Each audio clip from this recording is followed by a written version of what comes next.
लापरवाही से गाड़ी चलाने पर स्टैंड अप कॉमेडियन उत्सव दीक्षित को गिरफ्तार कर लिया गया।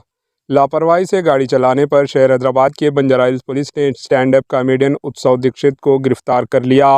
33 साल स्टैंड अप कॉमेडियन उत्सव दीक्षित ने लापरवाही से कार चलाते हुए केबीआर पार्क की बाउंड्रीवाल से कार से टक्कर दे दी।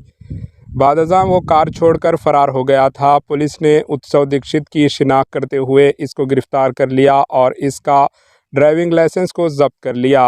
इब्तदाई जांच में पता चला कि गाड़ी पर से तवज़ुन खोने के सबब ये गाड़ी दीवार से टकरा गई। Bureau report, HN news.